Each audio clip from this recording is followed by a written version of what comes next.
If the scriptures were preserved in memory for so long before written down, is it possible that they could have changed from what the Buddha originally said, even slightly?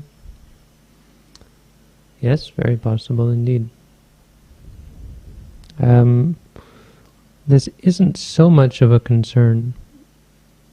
It obviously is a concern in any teaching of this sort, because that's like the sound effects, no? Because none of us are Buddha, no? So no matter how well any of us teaches, we'll never be able to teach the same way as the Buddha taught, unless we go the length and become a Buddha ourselves.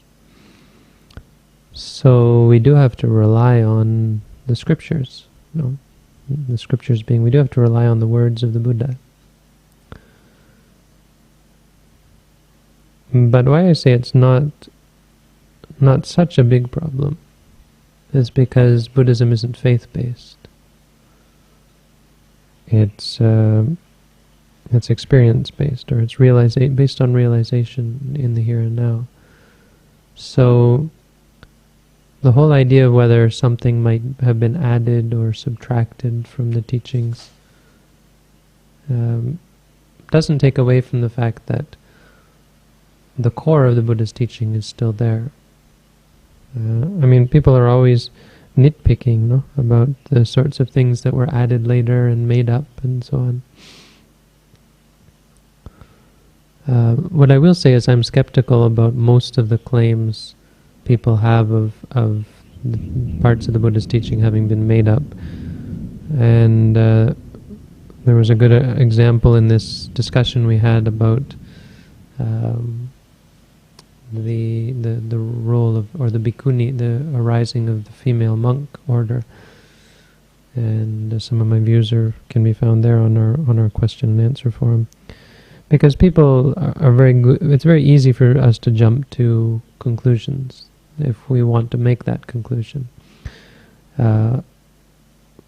We're taught to be skeptical in secular society. We're taught two different things. Some people are taught to just believe everything, and some people are taught to be skeptical. But the people who come naturally to Buddhism are those who have a good dose of skepticism. The problem with skepticism is it can be as blind as faith. If you're skeptical about everything, it can actually get in the way of honest inquiry, because you become arrogant and dogmatic and attached to your views, just as people who are who are faithful will do. So as a result of this skepticism, a lot of modern commentators and modern Buddhist leaders will say things like, this sutta is made up, or that sutta is made up, or the Buddha didn't actually say this. And then they have there's even people who set up this whole order of the teachings, where this one came later than this one, this group is later, this group is earlier. Which, from talking about things that are 2,500 years ago, it's a little bit, it's quite dangerous, quite a dangerous thing to do. And it's dangerous territory. And from what I've seen, at least many of the times where people think they have conclusive proof that this or that discourse was made up later, just a simple examination shows that it doesn't pass any standard of scientific inquiry. And some of the examples we talked about on the question and answer forum, I'm going to go into that. I'm not going to go into it again. But what I wanted to say is that you can verify for yourself whether the teachings in the Tipitaka are the teachings of the Buddha. And this is because the meaning of the word Buddha is one who knows the truth. So regardless of whether the historic Buddha was perfectly enlightened, as we claim him to be, whether he really knew the truth, what we're claiming in Buddhism is that this is the truth that can be personally realized by you here and now, if you put it into, if you subject it to honest inquiry. And so rather than having a definite answer as to whether the teachings that we have are the teachings of, it doesn't really matter whether they're the teachings of the historic Buddha, it matters whether they are the truth, whether they are truly going to lead us to the truth, to peace, happiness, and freedom from suffering.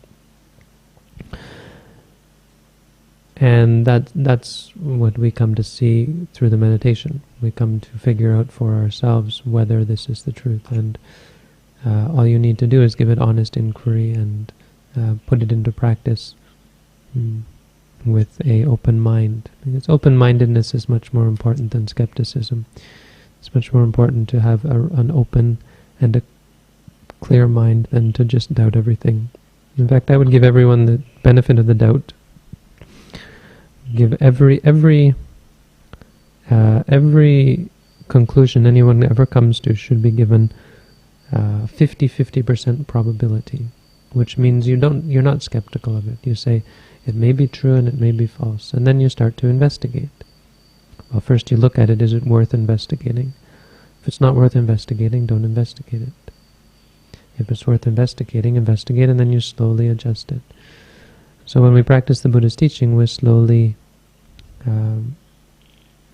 we can slowly adjust it in a positive way. We come to see that what the Buddha said, or what is written in the Tipitaka, actually does relate directly to reality, does correspond with our experiences of reality. And so we start to add percentage until it gets to like 80 or 90%.